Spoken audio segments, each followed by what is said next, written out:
Bala sir வந்து அவர்கிட்ட இருக்கிற கெட்ட பழக்கம் இது வேண்டாம் அப்படின்னா நீங்க என்ன சொல்லுவீங்க? ஐயோ! என்ன சொல்றது? லைகா புரொடக்ஷன்ஸ் சுபாஸ்கரன் வழங்கும் அனுபமா பரமேஸ்வரன் நடிப்பில் லாக்டவுன் உங்கள் அபிமான திரையரங்குகளில் வெற்றி நடை போடுகிறது. நல்லா வேலை வாங்குவார். சொல்லி கொடுக்கறத விட நம்ம கிட்ட இருந்து வேலை வாங்குறது. திட்டினாரு, அதனால நீங்க ரொம்ப டிப்ரெஷன் ஸ்டேஜுக்குலாம் போயிட்டீங்க அப்படின்லாம் கேள்விப்பட்டோம். சீன் வர வர எனக்கு கொஞ்சம் பயமாயிடுச்சு. அந்த கடத்திட்டு போய் அந்த லவ் சொல்லுவாங்க இல்லையா,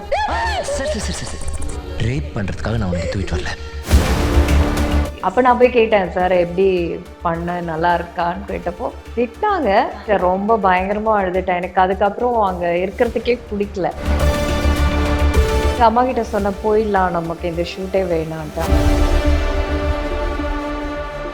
ஐஸ்வர்யா கருத்தரித்தல் மையங்களில் ஜனவரி 30 முதல் பிப்ரவரி 5 வரை இலவச ஆலோசனை மற்றும் சிகிச்சைகளில் மாபெரும் சிறப்பு சலுகை. Hi, this is Deepika from Red Knoll. இன்னைக்கு நம்மளோட எல்லாரோட ஃபேவரட் அவிதா மேம் இருக்காங்க. வணக்கம், எப்படி இருக்கீங்க மேம்? ரொம்ப நல்லா இருக்கேன். நீங்கள் எப்படி இருக்கீங்க? நல்லா இருக்கேன். பாலா சார் வந்து ஒரு ஆக்டரை உருவாக்குறது வந்து சாதாரண விஷயம் இல்லை. ஸோ அவர்கிட்ட ஒரு கற்றுக்கிட்ட ஒரு விஷயம், அவர்கிட்ட இருக்கிற கெட்ட பழக்கம் இது வேண்டாம் அப்படின்னா நீங்கள் என்ன சொல்லுவீங்க? அதை மாற்றிக்கிட்டா பெட்டர் அப்படின்ட்டு. ஐயோ! என்ன சொல்றது? அவர்கிட்ட வந்து கத்துக்கின்ற நல்ல விஷயம்னா, அவர் நல்லா வேலை வாங்குவார். அதாவது அவர் ஒரு சீன் சொன்னாங்கன்னா அதை அவங்க நம்ம கிட்ட இருந்து எப்படி கொண்டு வரலாம் ட்ரையல் பார்த்துட்டே இருப்பாரு. இன்னும் பெட்டரா பண்ணுங்க, பெட்டரா பண்ணுங்க.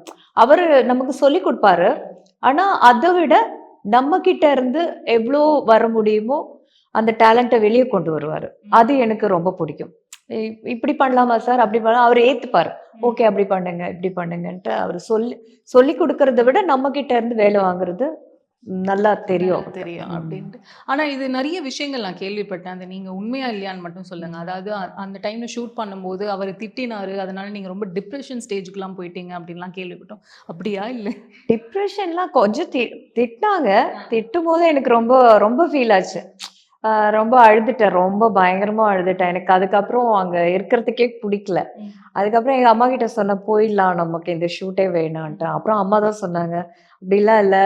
அப்புறம் சிஸ்டர் சொன்னாங்க, நிறைய டைரக்டர் அடிக்கலாம் செய்வாங்க, அது நல்லதுக்கு தானே. நம்ம நீ அது தப்பா எடுத்துக்காத, மறுநாள் போய் சாரி கேளு, சரியாயிடும்ட்டு.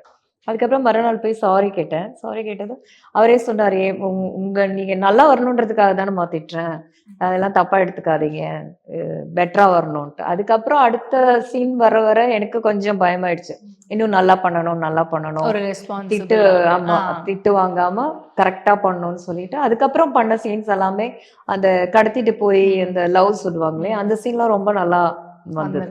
அப்ப நான் போய் கேட்டேன், சார் எப்படி பண்ண நல்லா இருக்கான்னு கேட்டப்போ அப்போ வந்து ரஷ் பார்த்துட்டு சொல்லுவாங்க, ரொம்ப நல்லா இருந்தது, சாவித்திரியே தோத்தாங்க, நல்லா நடிச்சிருக்கீங்க.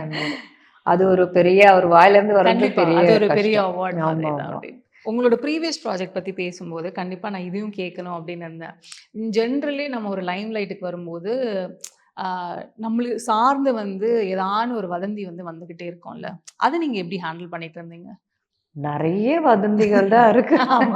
ஏன்னா சுத்தி நிறைய இவரே வந்து ரொம்ப சிரிச்சுட்டுலாம் ஷேர் பண்ணிட்டு இருந்தாரு. சஞ்சீவ் சாரும் நீங்களும் வந்து ரியல் பேரண்ட்லாம் நிறைய பேர் நினைச்சிட்டு இருந்தாங்க. அதுக்கப்புறமா இவங்க ராமராஜ் சார், அதுக்கப்புறமா அடுத்த இது வந்தோடனே இன்னொரு வதந்தி, அப்படி வரிசையா வதந்தியா வந்துட்டு இருக்கோம்ல. ஒரு லைம் லைட் வந்துடுச்சுன்னா யாரா இருந்தாலும் சரி அவங்கள சார்ந்து இந்த மாதிரி ரூமர்ஸ் தான் நிறைய வந்துட்டு இருக்கோம்ல, அதை எப்படி நீங்க ஹேண்டில் பண்றீங்க? ஃபர்ஸ்ட் எல்லாம் ரொம்ப ஃபீல் பண்ணி அழுதுட்டே இருப்பேன். ஐயோ, ரொம்ப நிறைய அந்த மாதிரி. அப்பதான் நம்ம என்ட்ரி ஆகி சினிமால நல்ல ஒரு பொசிஷன் வரும்போது சும்மா பேப்பர்ல வந்து தேவையில்லை அந்த அளவுக்கு. இப்போ சோசியல் மீடியாலாம் அவ்வளோ கிடையாது இல்லையா, இப்பதான் நிறைய இதா இருக்கு. அப்பெல்லாம் பேப்பரு இந்த மாதிரி புக்கு இதுல எல்லாம் வந்து கிசு கிசுக்குன்னு சொல்லிட்டு ஒரு அதுக்குன்னே ஒரு இது இருக்கும், பேஜ் இருக்கும். அதுல சும்மா அந்த மூணு எழுத்து நடிகை அபிதா, அவர் கூட கனெக்ஷன், இவர் கூட கனெக்ஷன் எல்லாம் வரும்போது ரொம்ப கஷ்டமா இருக்கும் மனசு. சிலவங்க நிறைய இது கூட வந்தது. ராமராஜ் சாரோட ஃபேமிலி ப்ராப்ளம், என்னாலதான் என்னதான் கல்யாணம் பண்ணிக்க போறாரு, அதனாலதான் அவங்க டைவர்ஸ் ஆக போகுதுன்ட்டு எல்லாம் அந்த மாதிரி எல்லாம் நிறைய நியூஸ் எல்லாம் வரும்போது ரொம்ப ஃபீல் பண்ணி அழுதுட்டு இருப்பேன். அதுக்கப்புறம் எனக்கு என்னன்னா ஃபேமிலி சப்போர்ட்டா இருந்தாங்க. அதனால பெருசா அதை பத்தி பெருசா யோசிக்கல. ஃபர்ஸ்ட் எல்லாம் ரொம்ப அழுவேன். அதுக்கப்புறம் சரி இது ஒரு வேலை, அவங்களுக்கு ஒரு வேலை, அதனால சரி எப்படியோ போட்டோன்ட்டு விட்டுருவேன். விட்டுறது. ஓகே. ஸோ பீயிங் இந்த போத் இது வெள்ளித்திரை அண்ட் சின்ன திரை அப்படின்னு இருக்கும்போது ரெண்டுத்துலயுமே கத்துக்கிட்ட விஷயங்கள் ஒண்ணு இருக்கும்ல. ஸோ கண்டிப்பா அதை பத்தி. ரெண்டும் ஒரே இதுதான். ஏன்னா அது பிக் ஸ்க்ரீன்ல பார்க்குறோம். இது சின்ன ஸ்க்ரீனு. அங்க வந்து ஒர்க்கு கம்மியா இருக்கும். பிக் ஸ்க்ரீன்ல வந்து. இங்க பார்த்தீங்கன்னா கொஞ்சம் ஒர்க்கு ஜாஸ்தியா இருக்கும். ஒரு நாளைக்கு 6 சீன் 7 சீன் எடுக்கணும். ஏன்னா அவங்களுக்கு அப்பதான் முடியும் இல்லையா? இத்தனை எபிசோட் கொடுத்தே ஆகணும் சேனலுக்கு. அதனால இங்க கொஞ்சம் ஒர்க்கு லோடு ஜாஸ்தி, அங்க கொஞ்சம் கம்மி. கம்மி. ஓகே. அதே மாதிரி சீன்ஸ் பார்த்தீங்கன்னா, இங்க எல்லாமே பெருசா பேசிக்கிட்டே இருக்கணும். அங்க வந்து அவ்ளோ டயலாக்ஸ்க்கெல்லாம் ரொம்ப ஷார்ட்டா, ஸ்வீட்டா முடிச்சிடுவாங்க மூவில. இங்க வந்து ஒரு சீன் வந்து எடுத்தாங்கன்னா, அது ஃபுல்லா கரெக்ட்டா மெசேஜ் முடிக்கணும். சொல்லணும். அப்பதான் ஆடியன்ஸ்க்கு புரியும். ஓகே. இப்போ அந்த சினிமா சீரியல் அப்படின்னு ஒண்ணு இருக்கும்போது நீங்க சொன்னீங்கல்ல, அதுல கம்மி, ஜாஸ்தி அப்படின்னு இருந்தாலுமே ஒர்க் லைஃப் பேலன்ஸ்ன்னு ஒண்ணு இருக்கும்ல. அது எப்படி நீங்க மேனேஜ் பண்ணிட்டு இருந்தீங்க? இது புரியல. இன் ஜென்ரல் இப்போ என்னன்னா இப்போன்னு வச்சுக்கோங்களேன், ஒர்க் வந்து நிறைய நாள் போகும், நிறைய நாள் ஷூட்டிங் போகும் அப்படின்னு இருக்கும்போது லைஃப்னு ஒன்று இருக்குல்ல, ஃபேமிலியை பார்த்துக்கிறது, குழந்தைங்கள பார்த்துக்கிறது அப்படின்னு இருக்கும்போது, சரி நம்ம ஏதோ ஒரு ஸ்பாட்லைட்டுக்கு போகும்போது குழந்தைங்களையும் பார்த்துக்கணும் அப்படின்னு இந்த ஒர்க் லைஃப் பேலன்ஸ்னு ஒன்று இருக்குல்ல. இல்ல அப்படி இல்ல. இப்ப அதனால நான் ஜாஸ்தி எதுவும் கமிட் பண்ணல. இந்த ஒரு சீரியல் மட்டும்தான். வேற மூவி ஏதாவது இருந்துச்சுன்னா பண்ணலாம். ஏன்னா நம்ம ஃபேமிலியும் பார்த்துக்கணும். நான் இப்போ இங்கே கிடையாது, கேரளால தான் இருக்கேன். ஷூட் மட்டும் தான் இங்கே. இவங்களது வந்து 8 டேஸ் அந்த மாதிரி தான் இருக்கும். Maximum 8 days 10 days. அது வரைக்கும் இங்கே இருப்பேன். அதுக்கப்புறம் அங்க ஃபேமிலி கூட தான் இருப்பேன். அதனால பெருசா வந்து தெரியல. இப்ப நம்ம ஒரு 6 மாசம் கழிச்சு போகும்போது தான் ஃபேமிலியை ரொம்ப மிஸ் பண்ணும். 10 டேஸ் 1 வீக்னா அது ப்ராப்ளம் இல்லை. இப்போ பசங்களும் கொஞ்சம் வளர்ந்துட்டாங்க, அதனால அவங்களுக்கு புரிஞ்சுப்பாங்க. அவங்க பார்த்தாங்களா இந்த கேரக்டர்? பாக்குறாங்க. ஏதான அவங்க ஏதான இன்புட்ஸ் அந்த மாதிரி ஏதான கொடுக்கறது இல்ல அப்படி இல்ல, ஏதாவது சொல்லுவாங்க, கமெண்ட்ஸ் பண்ணுவாங்க, இந்த மாதிரி பண்ணலாமே அப்படி பண்ணலாமேன்ட்டு எல்லாம் சொல்லுவாங்க. ஸோ அவங்க ஒரு சின்னதுல இருந்து பார்த்து வளர்ந்துட்டு இப்ப அவங்களே வந்து நம்மளுக்குலாம் சொல்லும்போது அந்த ஒரு மொமெண்ட்லாம் இருக்கும்ல. கண்டிப்பா அதை பத்தி சொல்லுவாங்க. அவங்களுக்கு என்ன அவ்வளோ தெரியாது இல்லையா? இப்ப நம்ம இங்க ஷூட்டுக்கு வரும்போது தான் தெரியும் ஆர்டிஸ்ட். நான் வீட்டுல சாதாரணமா தான் இருப்பேன். அப்போ சொல்லுவாங்க, இங்க வந்து என் அம்மா வந்து அப்படி எல்லா வேலையும் இழுத்து போட்டு செய்வேன். அப்ப சொல்லுவாங்க, இங்க இப்படி இருக்கீங்க, அங்க போனா பயங்கர இதா இருக்கீங்கன்ட்டுலாம் ஏதாவது சொல்லிட்டே இருப்பாங்க. எல்லா ஒரு 90s கிட்ஸ்க்கும் ரொம்ப ரொம்ப ஒரு ஃபேவரட்டான ஒரு பர்சனா டில் டேட் இருக்கீங்க. அந்த ஒரு வரவேற்புன்னு ஒன்று இருக்குல்ல மேம் ஆடியன்ஸ் கிட்ட இருந்து. ஸோ அதை பத்தி டு கிக் ஸ்டார்ட் வித். யாரும் அது மறக்காம இன்னும் நல்லா ஞாபகம் வச்சிருக்காங்க. ஏன்னா நான் இடையில கொஞ்சம் கேப் இருந்தது. 3 இயர்ஸ் எதுவும் பண்ணாம இருந்தேன். அதுக்கப்புறம் திருப்பி இந்த சீரியல்ல இருந்து ரீஎன்ட்ரின்னு சொல்லலாம். கண்டிப்பா. இப்போ இந்த ரீஎன்ட்ரி அப்படின்லாம் ஒரு பக்கம் இருந்தாலுமே நான் இது எல்லார்கிட்டையும் நான் கேட்குற ஒரு கேள்வி தான். ஏன்னா இப்போ ஒரு மீடியா அப்படின்னு பொறுத்த வரைக்கும் ஒரு ஸ்பாட்லைட்காக ஓடிக்கிட்டே இருக்கும்போது ஒரு பிரேக் எடுத்துட்டு திருப்பி வர்றது அப்படின்னு சாதாரண விஷயம் இல்லை. ஏன்னா திருப்பி நம்ம இருக்கிற அதே இடத்துக்கு தான் வந்து நிற்கணும், இல்லைன்னா ஜீரோலேருந்து திருப்பி ஆரம்பிக்கிற மாதிரிலாம் இருக்கும்ல. நீங்கள் ஃபர்ஸ்ட் ஒரு கெரியர் இருந்தது, ஒரு பெரிய பிரேக், அப்புறம் திருப்பி ஒரு ரீஸ்டார்ட்னு ஒன்று இருக்குல்ல. அதுல இருந்து அபிதாக்கும் இதுல இருந்து அபிதாக்கும் இந்த லேர்னிங்னா நீங்க எதை சொல்லுவீங்க? நிறைய மாறிடுச்சு. அந்த அப்ப பண்ண இது என்ன சொல்றது, ஸ்டைலு வேற, இப்ப வந்து வேற மாதிரி இருக்கு. எல்லாமே டோட்டலா இங்க வரும்போது வேற ஏதோ உலகத்துல அது மாதிரிதான் இருக்கு. இல்ல இப்போ அதுதான், இப்போ அதே இடத்துக்கு போய் ரீச் ஆகுறது அப்படின்னு ஒண்ணு இருக்குல்ல மேம், அதை பத்தி கண்டிப்பா. கேரக்டர் தான் மக்கள் மனசுல ரீச் ஆகுது. ஏன்னா அதுல ஒவ்வொரு கேரக்டர் பண்ணும்போது, இப்ப அர்ச்சனா பண்ணப்போ அந்த அர்ச்சனாவே தான் பார்த்துருந்தாங்க. இப்போ வந்து பாத்தீங்கன்னா இதுல சுகன்யா சுகுணான்ற ஒரு கேரக்டர் கொஞ்சம் மாற்றங்கள் தான் இருக்கே தவிர, இதுல வந்து ரொம்ப சைலண்டா இருந்து பண்ற ஒரு விஷயம் தான். அதுல வந்து ரொம்ப போல்டா இருந்தது. இது வந்து போல்ட்னஸ் காமிக்க முடியாது. ஏன்னா ஹஸ்பண்ட் வந்து பயங்கர வில்லனான ஒரு கேரக்டர். அப்ப அவருக்கு ஏத்த மாதிரி நம்ம வந்து சைலண்டா அடக்கி வாசிச்சுட்டு, ஆனா குடும்பத்திலயும் பிரச்சனை வராம, ஏன்னா மூத்த மருமகள் இந்த கேரக்டர். அப்ப வந்து எல்லாருக்குமே வந்து ரொம்ப மதிப்பு மரியாதை இருக்கிற. ஏன்னா அவரு கிருபாகர் வந்து பயங்கர ஒரு டெரரான ஒரு பர்சன். அவரை பார்த்து எல்லாருமே பயப்படுவாங்க. இந்த கேரக்டர் வந்து ரொம்ப அவருக்கு பயந்து இருக்கிற மாதிரி, புருஷன் சொல்றது கேட்டு பயங்கர இதா இருக்கும். அதே மரியாதை வந்து இந்த கேரக்டருக்கும் இருக்கும். பெரியவரோட ஒய்ஃப்ன்ற மரியாதை இருக்கும். ஆனா அவர்கிட்ட எதுவுமே சொல்ல முடியாது நமக்கு. இப்போ பொண்ணு மேரேஜ் வரும். அது வந்து கல்யாணம் பண்ணிக்க போற பையன் வந்து ஒரு தப்பான பர்சன். ஆனா அது அவர்கிட்ட எடுத்து சொல்ல முடியாது. ஏன்னா பயம் அப்படின்னு. பயம். ஏன்னா அவர் வந்து எதுவுமே கேட்கிற இது கேரக்டர் கிடையாது. ஏன்னா அவருக்கு அடங்கி போற கேரக்டர் தான் எல்லாருமே.